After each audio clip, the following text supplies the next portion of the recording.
मेरी कॉम हिंदुस्तान की एक Legender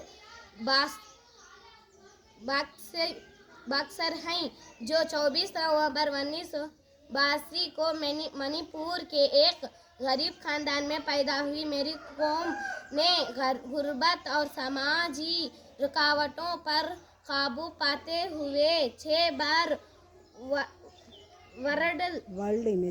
world immature boxing championship जीतकर तारीख रकम की और 2012 के ओलंपिक्स में कांसी का तमगा हासिल किया।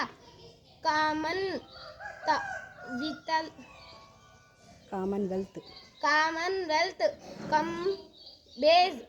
गेम्स 2018 में भी गोल्ड मेडल जीता।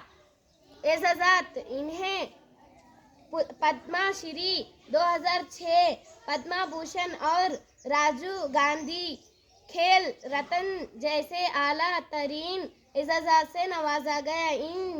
इनकी जिंदगी पर 2014 में एक बॉलीवुड फिल्म मेरी कॉम भी बनी जिसमें प्रियंका चोपड़ा ने मरकजी किरदार अदा किया। शुक्रिया।